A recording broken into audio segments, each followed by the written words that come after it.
اللہ تبارک و تعالیٰ کی نعمتوں میں سے ایک بہت بڑی عظیم نعمت جس پر زندگی کی بقا ہے اور جس نعمت پر دین کی بقا ہے، اگر وہ نعمت نہیں ہے تو پھر دین نہیں ہے، اور نہ ہی انسان رب کو پہچان سکتا ہے، دین کو جان سکتا ہے، رسول اللہ صلی اللہ علیہ وسلم کی معرفت حاصل کر سکتا ہے، اور نہ ہی اللہ اور اس کے رسول کی اطاعت کر سکتا ہے، اور وہ ہے نعمت عقل۔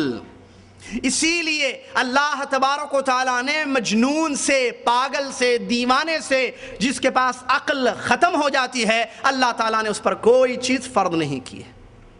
وہ نماز نہ پڑھے، روزہ نہ رکھے، زکوٰۃ نہ دے، اللہ کا ذکر نہ کرے، اللہ تعالیٰ اس پر کوئی مواخذہ نہیں کرتا ہے، اس کی کوئی پکڑ نہیں ہے۔ کیوں؟ اس لیے کہ وہ بیچارہ، وہ مسکین عقل سے محروم ہے۔ نبی علیہ السلام کی مشہور حدیث جانتے ہیں، رفع القلم عن ثلاث، 3 لوگوں سے قلم کو اٹھا دیا گیا ہے، مطلب 3 ایسے انسان ہیں جن پر کوئی چیز اللہ نے فرض نہیں کی ہے۔ اس میں سے ایک کیا ہے؟ مجنون، پاگل، جس کے پاس عقل نہیں ہوتی ہے۔ تو اس سے اندازہ لگائیں کہ عقل کتنی بڑی نعمت ہے، عقل بہت بڑی نعمت ہے، اور اللہ تبارک و تعالیٰ انسان کو یہ عطا کرتا ہے۔ اور غور کریں، یہ عقل پیدائشی نہیں ہوتی ہے، بلکہ جیسا کہ بعض اہل علم نے بیان فرمایا، عقل 2 قسم کی ہوتی ہے۔ ایک وہ تھوڑی سی چھوٹی سی عقل جس میں کوئی بات سمجھ میں نہیں آتی ہے، جو پیدائشی طور پر، فطری طور پر اللہ تعالیٰ بچے میں رکھتا ہے، اور اس کے بعد اصل وہ عقل جس کو ہم عقل کہتے ہیں، سمجھ، عقل جس کو ہم کہتے ہیں، اللہ تبارک و تعالیٰ عطا کرتا ہے۔ اور اسی کا ذکر اللہ تبارک و تعالیٰ نے قرآن کی آیتوں میں فرمایا ہے۔ ایک سوال ہے، اللہ تعالیٰ نے پیدائشی طور پر انسان کو مکمل عقل کیوں نہیں دی؟ اس میں کوئی حکمت ہے؟ جی ہاں، پیدائشی انسان عقل مند نہیں ہوتا ہے، معلوم ہے نا یہ بات؟ اصل جو عقل ہے پیدائشی نہیں ہوتی ہے۔ کیوں؟ تاکہ بندہ اللہ کا شکر ادا کرے اور پریشان نہ ہو، مصیبت میں نہ پڑ جائے۔ اللہ تعالیٰ فرماتا ہے، واللہ اخرجکم من بطون امہاتکم لا تعلمون شیئا، اللہ نے تم کو تمہاری ماؤں کے پیٹ سے نکالا، کیسے؟ تم کو کچھ بھی نہیں معلوم تھا، لا تعلمون شیئا، تمہیں کچھ بھی پتہ نہیں تھا، کیا صحیح کیا غلط، عقل نہیں ہے نا۔ عقل سے انسان حق اور باطل، ہدایت اور گمراہی، صحیح اور غلط کی پہچان کرتا ہے، پانی اور آگ کو پہچانتا ہے۔ عقل نہ ہو تو کہیں بھی ہاتھ ڈال دے انسان۔ تو اللہ تعالیٰ فرماتا ہے، واللہ اخرجکم من بطون امہاتکم لا تعلمون شیئا، اللہ نے تم کو تمہاری ماؤں کے پیٹ سے نکالا، تمہیں کچھ بھی نہیں معلوم تھا، عقل ہی نہیں تھی۔ پھر کیا کیا اللہ تعالیٰ نے؟ وَجَعَلَ لَكُمُ السَّمْعَ وَالْأَبْصَارَ وَالْأَفْئِدَةَ لَعَلَّكُمْ تَشْكُرُونَ، پھر اللہ نے تم کو جیسے بے عقل پیدا کیا، حکمت اس آیت کے آخر میں بتائی گئی ہے، اللہ تبارک و تعالیٰ نے پیدا کر کے پھر انسان کو سننے کے لیے کان دیے، دیکھنے کے لیے نگاہیں دیں اور دل دیا۔ اس کے بعد انسان آہستہ آہستہ ان چیزوں سے عقل حاصل کرتا ہے، اس کی عقل مکمل ہوتی ہے جب وہ سننے لگتا ہے، جب وہ دیکھنے لگتا ہے، جب وہ سمجھنے لگتا ہے۔ تو اللہ نے کان، نگاہیں اور دل دیں تاکہ انسان اللہ کا شکر ادا کرے، لعلکم تشکرون۔ حکمت کیا ہے کہ بندہ آگے چل کر اللہ سبحانہ و تعالیٰ کی ان نعمتوں کا شکر ادا کرے، اور شکر یہ مت سمجھنا کہ صرف زبان سے ہوتا ہے، جیسا کہ ہمارے یہاں اکثر بھائی سمجھتے ہیں۔ شکر کا مطلب یہ ہے کہ آپ بولیے الحمدللہ، کیا بولیے؟ الحمدللہ، بس ہو گیا شکر۔ نہیں، شکر لسانی اور عملی ہوتا ہے۔ شکر کا مطلب اللہ کی اطاعت کرنا، زبان سے اللہ کی تعریف کرنا شکر ہے، نماز پڑھنا، روزہ رکھنا، ہاتھ پیر سے، آنکھوں سے اللہ کی اطاعت اور فرما برداری کرنا، یہ کیا ہے؟ شکر ہے۔ کیا ہے یہ؟ شکر ہے۔ قرآن و حدیث کی روشنی میں علامہ ابن قیم رحمۃ اللہ علیہ بیان فرماتے ہیں، اللہ سبحانہ و تعالیٰ نے انسان کو پیدائشی عقل نہیں دی، عقل مند نہیں بنایا۔ کیوں؟ تاکہ وہ حیران اور پریشان نہ ہو جائے۔ ابن قیم رحمۃ اللہ علیہ کی قول کا خلاصہ یہ ہے کہ اگر انسان کو پیدائشی طور پر عقل سوجھ بوجھ دی جاتی تو وہ دیکھتا کہ وہ اٹھایا جا رہا ہے، دھلایا جا رہا ہے، ننگا ہے، اس کو دیکھ رہے ہیں، اس کو دودھ پلایا جا رہا ہے، ماں اس کو دودھ پلا رہی ہے، اس کی صفائی کر رہی ہے، اس کے باپ کا انتقال ہو گیا ہے، بھائی پاگل ہے، بہن مر چکی ہے، وغیرہ وغیرہ، ہے نا؟ تو وہ پریشان ہو جاتا پیدائش سے، بچپن ہی سے پریشان ہو جاتا، یہ کیا ہو رہا ہے میرے ساتھ؟ اگر اس کو عقل ہوتی، ابن قیم رحمۃ اللہ علیہ بتایا، حکمت ہے اللہ سبحانہ و تعالیٰ کی، اس کو کچھ بھی پتا نہیں، آپ کہیں بھی رکھ دیجئے اس کو کچھ بھی کھلا دیجئے، اس کے پیٹ میں کچھ بھی ڈال دیجئے، اس کے ہاتھ میں کچھ بھی دے دیجئے، اس کے ہاتھ کو کہیں بھی لگا دیجئے، اس کو اٹھا کر کہیں بھی ڈال دیجئے، کچھ بھی نہیں پتا ہے بیچارے کو، ہے نا یہ بات؟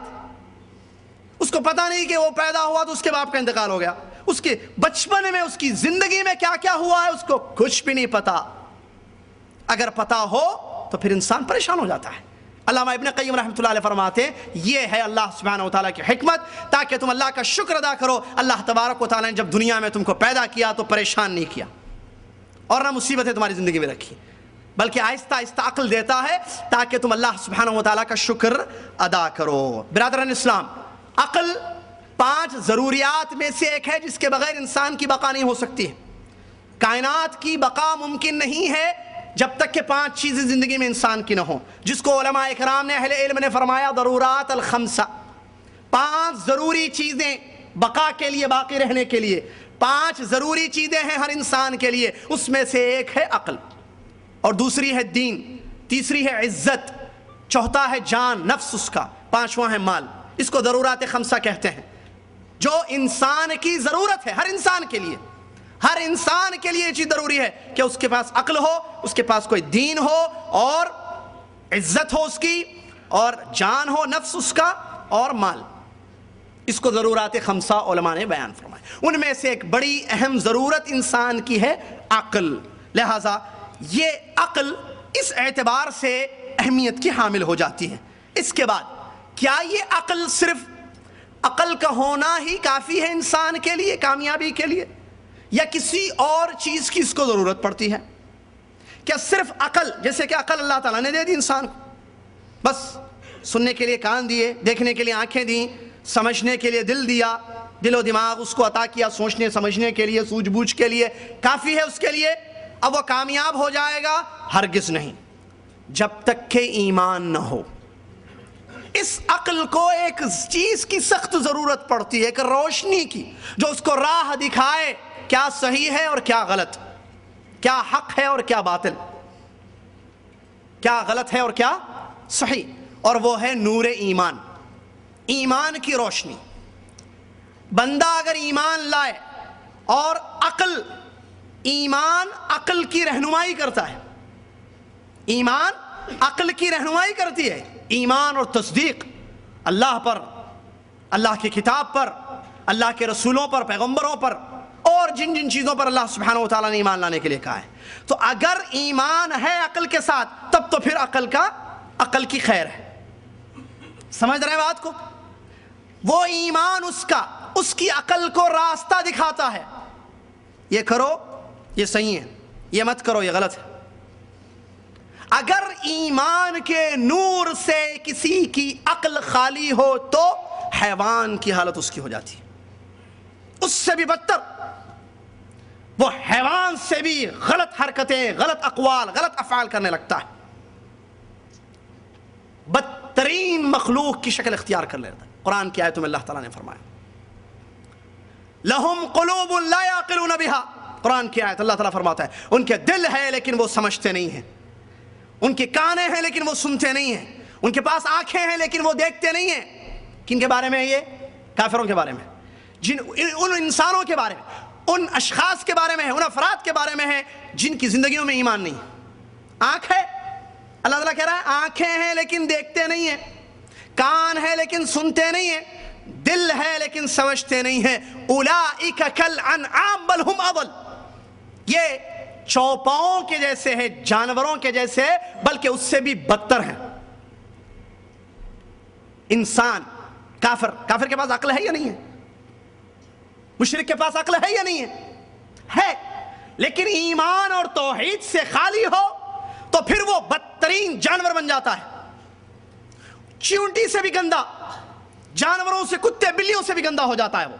اولئک کالانعام. کیوں؟ اس لیے کہ یہ جانور اللہ کے ساتھ کفر نہیں کرتے اور نہ ان سے مطالبہ کیا، اور نہ جانوروں کو وہ عقل دی گئی ہے جو اس کو دی گئی. سوچنے سمجھنے کی صلاحیت، غور کرنے کی استطاعت اس انسان کے پاس ہے، لیکن وہ اللہ پر ایمان نہیں لاتا ہے، اللہ کی توحید کو نہیں اپناتا ہے. عقل ہے اس کے پاس لیکن اللہ کی نشانیوں پر غور نہیں کرتا ہے، جیسا کہ قرآن کی آیتوں میں اللہ تعالیٰ نے بیان فرمایا. کیا تم آسمانوں کو نہیں دو؟ افلا ينظرون الى الابل كيف خلقت والى السماء كيف رفعت والى الجبال كيف نصبت والى الارض كيف سطحت. قرآن کی آیت ہے. انسان نہیں دیکھتا، اللہ تعالیٰ نے اس کو عقل دی ہے، آنکھوں سے وہ دیکھ کر سمجھ سکتا ہے، اللہ کے خالق ہونے کو پہچان سکتا ہے. اونٹوں کو نہیں دیکھتا، کیسے پیدا کیا گیا، آسمانوں کو کیسے اونچا کیا گیا، زمین کو کیسے بچھو دیا گیا فرش بنا کر، اور پہاڑوں کو کیسے دھسا دیا گیا. بلکہ قرآن نے کہا افلا وفی انفسکم افلا تبصرون، تم اپنے اندر دیکھو اللہ کی نشانیاں موجود ہیں، غور نہیں کرتے تم لوگ. تو انسان کے پاس صرف عقل ہو کامیاب نہیں ہو سکتا ہے، اللہ کو راضی نہیں کر سکتا ہے. عقل کے ساتھ ایمان کی روشنی ضروری ہے. ایمان عقل کے ساتھ ہوگا تب اس کے لیے کامیابی ہے، ورنہ پھر وہ بدتر مخلوق بن جاتا ہے اور رذیل حرکتیں کرتا ہے، غیر اللہ کے سامنے جھک جاتا ہے. ایمان نہیں ہے، ایک اپنے جیسے انسان کے سامنے جھک جاتا ہے نا. یہ اور بات ہے کہ وہ نماز پڑھتا تھا یا نماز چھوڑتا تھا، یہ اور بات ہے کہ اس کی داڑھی نہیں تھی اس کی داڑھی تھی، اور وہ اس کو ولی اور بزرگ سمجھتا ہے. شرک کیوں کر رہا ہے؟ ایمان سے خالی ہے. تو یہ ایسی عقل صحیح نہیں ہے، بلکہ بدترین نعمت کا غلط استعمال ہے. اللہ تبارک و تعالیٰ انہی لوگوں کے بارے میں بیان فرماتا ہے. قرآن کی آیت ہے ان شر الدواب عند اللہ الصم البکم الذین لا یعقلون. اللہ تعالیٰ کے نزدیک بدترین زمین پر چلنے والوں میں سے، زمین پر رینگنے والی بہت ساری مخلوق ہے جس میں انسان بھی ہے، ان میں سب سے بدترین اگر کوئی ہے تو وہ ہے جو عقل نہیں رکھتا، مطلب ایمان نہیں لاتا، بہرا ہے، اندھا ہے، کان ہے لیکن بہرا ہے، آنکھیں ہیں لیکن پھر بھی اندھا ہے. یہ شرت دواب اللہ تعالیٰ نے فرمایا. اور ایسے ہی لوگ جو دنیا میں ایمان سے خالی رہتے ہیں، عقل ہوتی ہے لیکن ایمان نہیں ہے، کل قیامت کے دن افسوس کریں گے. اللہ تبارک و تعالی سورہ ملک کی آیت میں ان کے بارے میں بیان فرماتا ہے قالوا لو كنا نسمع او نعقل ما كنا في اصحاب السعير فاعترفوا بذنبهم فسحقا لاصحاب السعير. اللہ تعالیٰ فرماتا ہے ایسے ہی لوگ جن کی عقلیں صحیح نہیں ہیں، اس کا صحیح استعمال نہیں کرتے ہیں، اللہ پر ایمان نہیں لاتے ہیں، اللہ کی آیتوں کو سنتے نہیں ہیں، قرآن کو نہیں پڑھتے ہیں، مخلوق کو نہیں دیکھتے ہیں، اللہ کی نشانیوں پر غور نہیں کرتے ہیں اور ایمان نہیں لاتے ہیں، تو ایمان کے نور سے خالی ہے ان کی عقلیں. تو اللہ تبارک و تعالیٰ ایسے لوگوں کے بارے میں قیامت کے دن ایسے لوگوں کے بارے میں بیان فرما رہا ہے، یہ قیامت کے دن کہیں گے لو كنا نسمع او نعقل ما كنا في اصحاب السعير. اگر ہم سنتے اور عقل رکھتے، اگر ہم سنتے اور عقل رکھتے، مطلب صحیح عقل رکھتے، عقل تو تھی ان کی، اگر ہم سنتے اور سمجھتے یعنی صحیح عقل رکھتے، ما كنا في اصحاب السعير، ہم جہنمیوں میں سے نہیں ہوتے تھے. فاعترفوا بذنبهم فسحقا لاصحاب، اپنے گناہوں کا وہ لوگ اعتراف کریں گے قیامت کے دن. دوری ہو اصحاب جہیم کے لیے، دوری ہو ایسے جہنمیوں کے لیے.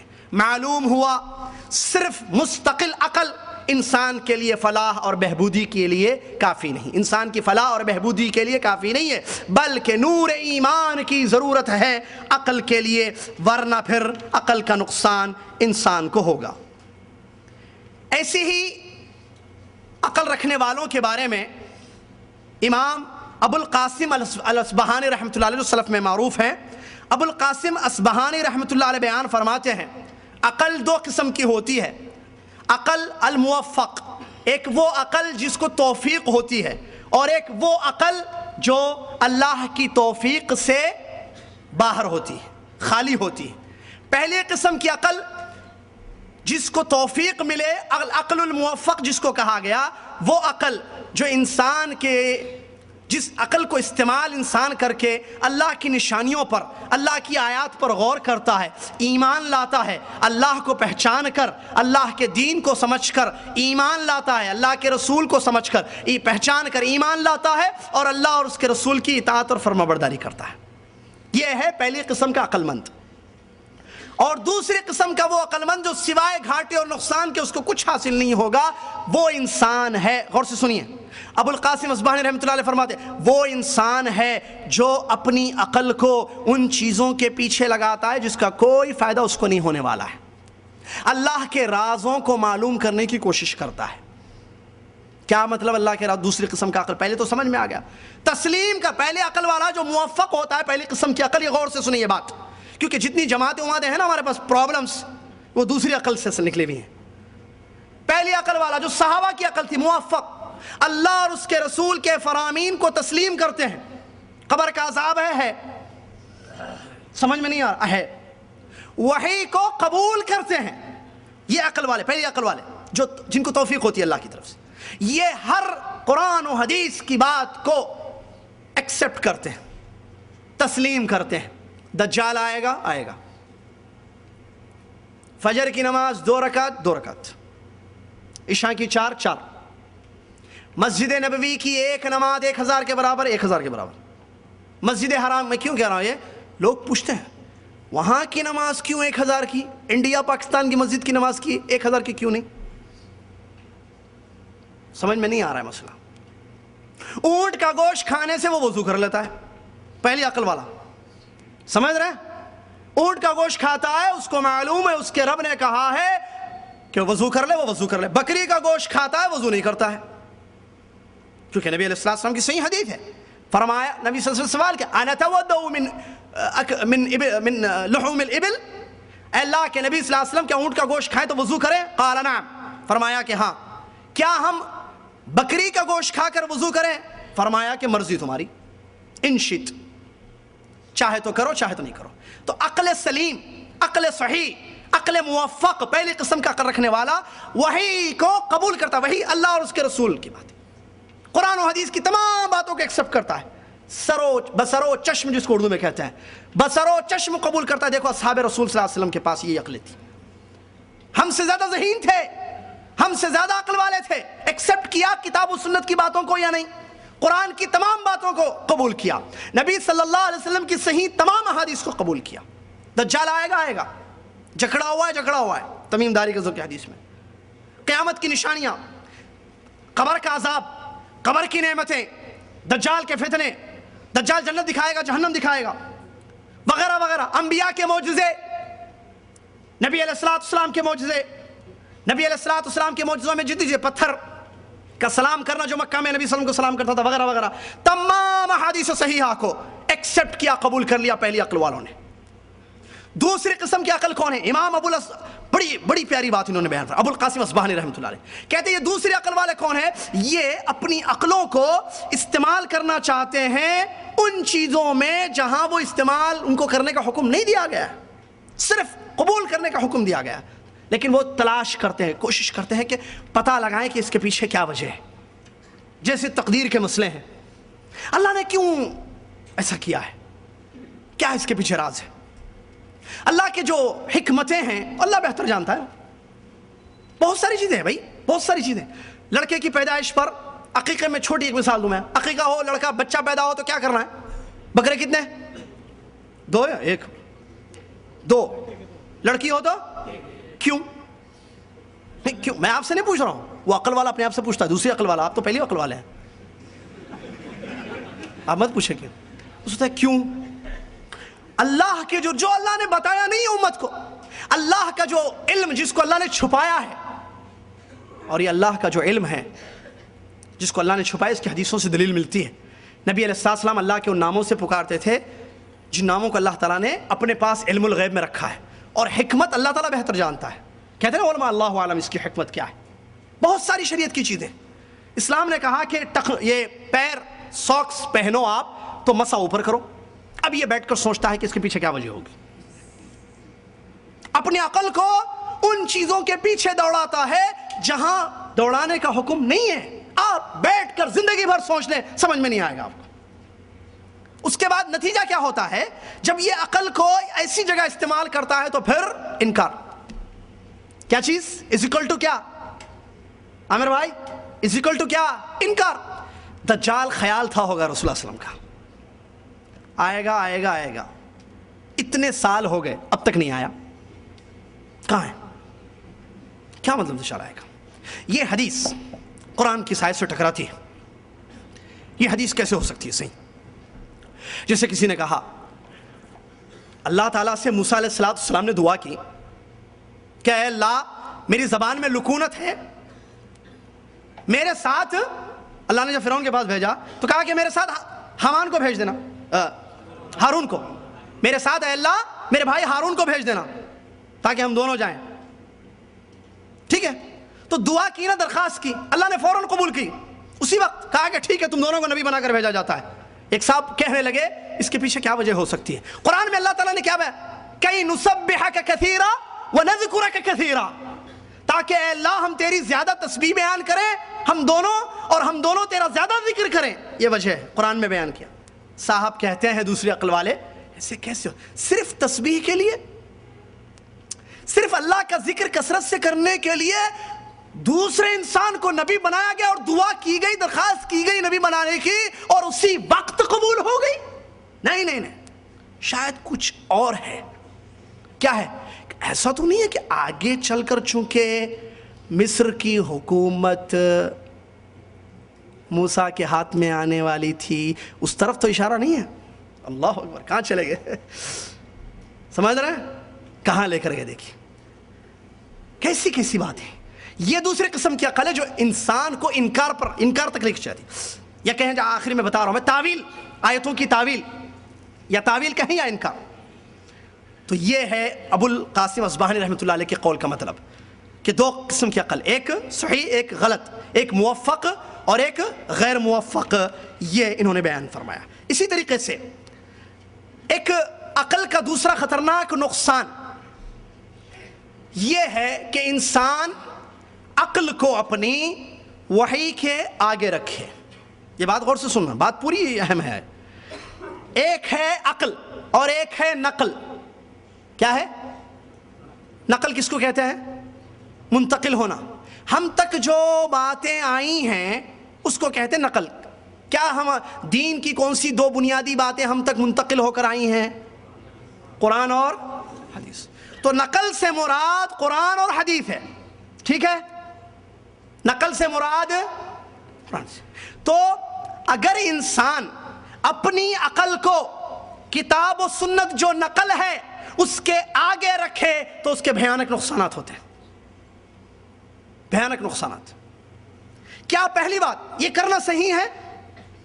یاد رکھیں ایک بات, اہل علم نے اس بات کو بیان کیا ہے. آپ پڑھ لیں تاریخ اسلام کو, اسلامی تاریخ کو پڑھ لیں, صحابہ کے بعد کی زندگیوں کو چیک کر لیں, آپ کو معلوم ہوگا جو اہل الحدیث تھے, اہل الفہم, اہل الفقہ, سلف صالحین رحمہ اللہ, انہوں نے نقل کو عقل کے آگے رکھا. سمجھے کیا مطلب نقل کو آگے رکھا؟ قرآن و حدیث کو عقل سے آگے رکھا. مطلب کیا ہے اس کا؟ مطلب یہ ہے کہ ہر وہ بات جو کتاب و سنت میں آئی ہے, قرآن سے ثابت ہے, نبی محمد صلی اللہ علیہ وسلم کی احادیث سے ثابت ہے, صحیح احادیث سے, اس کو قبول کر لیا اگرچہ عقل میں وہ بات سمجھ میں نہ آئے.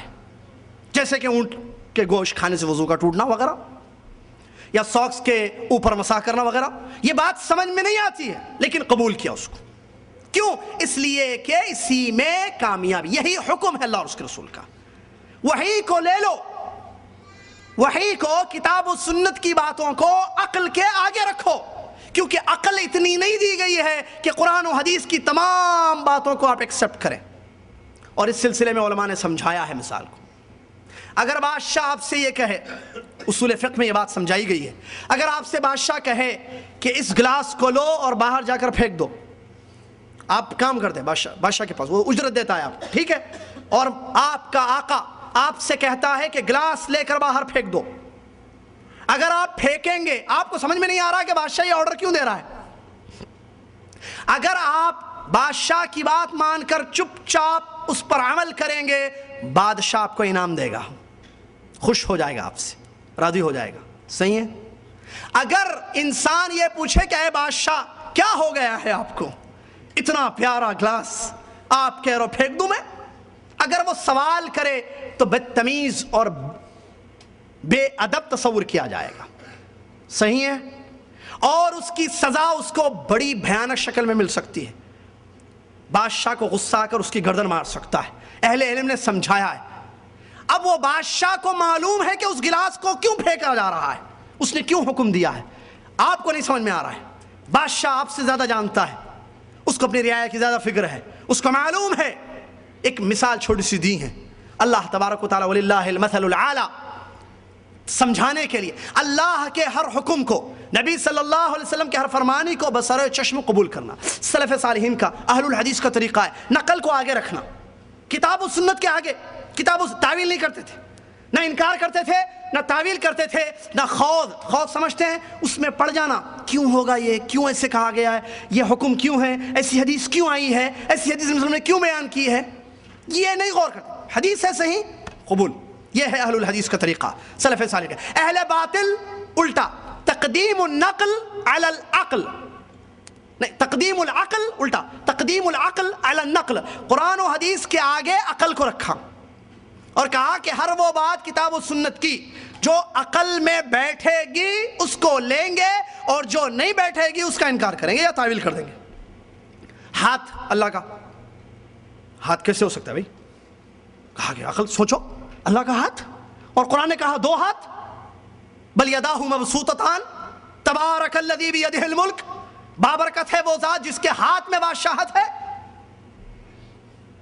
اہل باطل کی تفسیر کہا کہ کیسے ایسے، نہیں، ہاتھ سے مراد ہاتھ نہیں ہوگی، کچھ اور معنی کر لیں گے.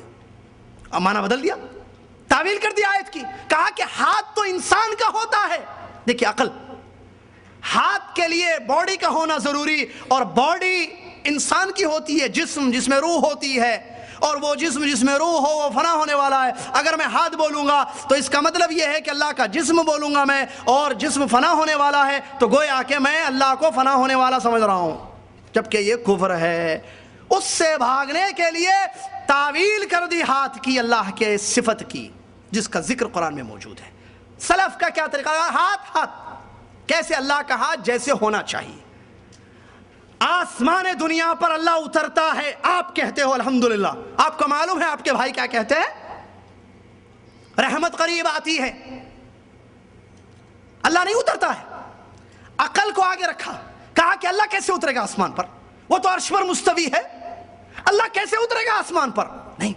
پھر کیا مطلب؟ مسلم شریف کی صحیح حدیث ہے، ینزل ربنا عز وجل حین یبقى الثلث الاخیر من اللیل. رب العالمین عز وجل جب رات کا تیسرا آخری پہر باقی رہتا ہے اترتا ہے.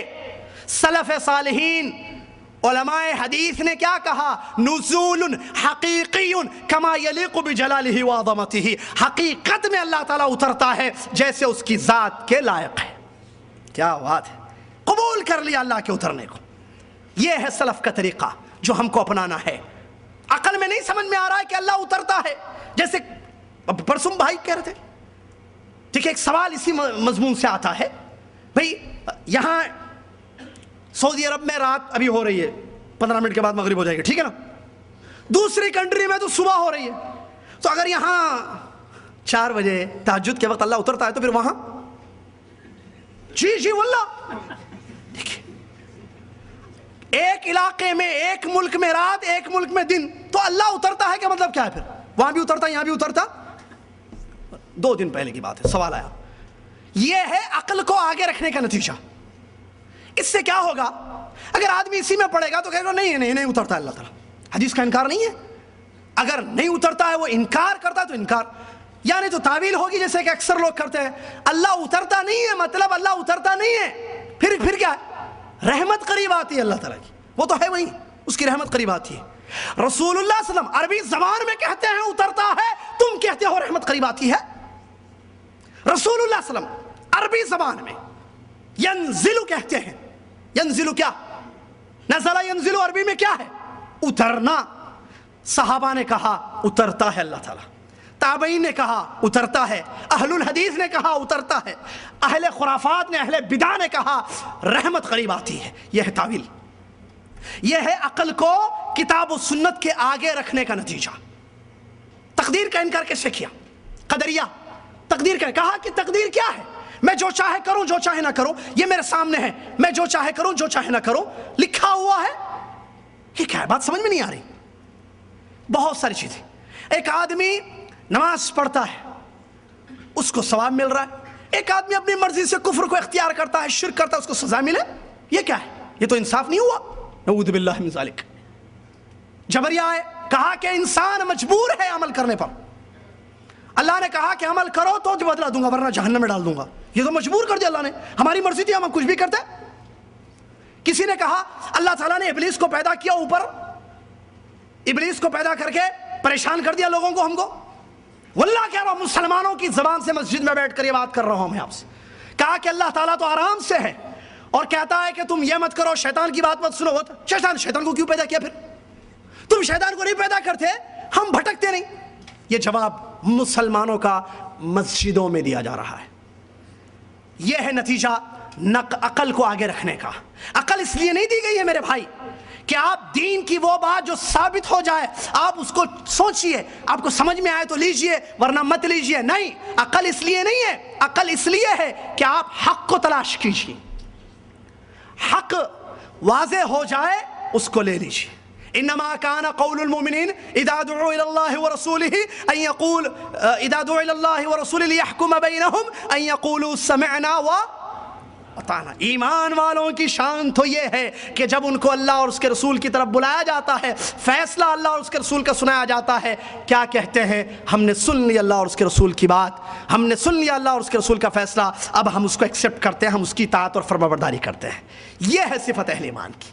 یہ نہیں کہتے کہ یہ کیسے، یہ کیسے، یہ ان کا جواب نہیں ہوتا ہے۔ اور ابن قیم رحمۃ اللہ علیہ فرماتے ہیں جس کو تھوڑی سی بھی عقل ہوگی وہ شخص اس بات کو اچھی طریقے سے جانتا ہے کہ عالم کی جو گمراہی ہوئی، عالم جو برباد ہوا اور جس نے اپنی قوم کو برباد کر دیا، اس کی وجہ ہے رائے کو، قیاس کو وحی کے آگے رکھنا۔ ابن قیم کی بات تلوار ہے ننگی اہل بدع پر۔ کیا کہتے ہیں؟ جس کو تھوڑی بھی سمجھ ہوگی وہ اگر غور کرے تو یہ بات صاف طور پر سمجھ میں آئے گی کہ عالم کی گمراہی، عالم نے جو لوگوں کو گمراہ کیا ہے، شرک اور بدعت کی طرف دعوت دی ہے، یعنی علماء باطل کی بات ہو رہی ہے یہاں پر، وہ وجہ کیا ہے، اس کی اصل جڑ کیا ہے کہ اس نے رائے کو وحی کے آگے رکھا ہے۔ وحی کو پہلے، وحی کو قبول کرنا ہے اصل یہ، لیکن اس نے رائے کو، قیاس کو کتاب و سنت کے آگے رکھا ہے، جس کی وجہ سے وہ بھی گمراہ ہو گیا اور اپنی قوم اور اپنی امت کو بھی گمراہ کر رہا ہے۔ اسی طریقے سے دوسرا ایک قول ابن قیم رحمۃ اللہ علیہ فرماتے ہیں وَمِنْ أَعْظَمِ مَعْصِيَةِ الْعَقْلِ، عقل اللہ کی نعمت ہے، اس کے اللہ کی فرمانبرداری کرنی چاہیے۔ عقل کا سب سے بڑا غلط استعمال یہ ہے کہ انسان اللہ کی کتاب جو وحی من اللہ ہے اس سے اعراض کرے، اور جس کے ذریعے اللہ تبارک و تعالیٰ نے، جس کتاب کے ذریعے اللہ تعالیٰ نے اپنے پیغمبروں کو راستہ دکھایا ہے۔ اور اسی طریقے سے سب سے بڑا فاسد آدمی یا سب سے بری عقل والا شخص وہ ہے جو آپ اللہ کے کلام کو غیر اللہ کے کلام سے معارضہ، موازنہ کرتا ہے، اور عقل کو استعمال کرتے ہوئے وہ غیر کے قول کو اللہ اور اس کے رسول کے قول کے آگے رکھتا ہے۔ فرماتے ہیں ابن قیم رحمۃ اللہ علیہ، ذرا بتاؤ تو صحیح، ایو فساد اعظم من فساد هذا العقل، اس سے بڑا بیوقوف، اس سے بڑے عقل کی خرابی اور کس کی ہو سکتی ہے جو اللہ اور اس کے رسول جو وحی ہے اس کو معارضہ کرتا ہے اقوال ائمہ یا اقوال غیر سے، اور ان کے قولوں کو، غیر کے قول کو رسول اللہ صلی اللہ علیہ وسلم کے قول کے آگے رکھتا ہے۔ اس سے بڑا پاگل، اس سے بڑا فاسد عاقل کون ہو سکتا ہے؟ یہ غلط ہے، یہ فساد ہے عقل کا، عقل کی بربادی اور اس کی خرابی ہے۔ ابو داؤد کی حدیث اس کے بعد نقل کی ابن قیم رحمۃ اللہ نے، حضرت علی بن ابی طالب رضی اللہ عنہ فرماتے ہیں، حضرت علی بن ابی طالب رضی اللہ تعالیٰ عنہ فرماتے ہیں اگر دین عقل کے رائے کے حساب سے ہوتا تو موضوع پر مسح کرنا نیچے ہوتا نہ کہ اوپر، اس لیے کہ رائے، قیاس عقل یہ کہتی ہے کہ گندگی انسان کے نیچے لگتی ہے نہ کہ اوپر. اگر دین عقل کے حساب سے ہوتا تو یہ بات یاد رکھنی ہے، موضوع پر مسا کرنے کا نیچے حکم دیا جاتا، جبکہ بات ایسی نہیں ہے.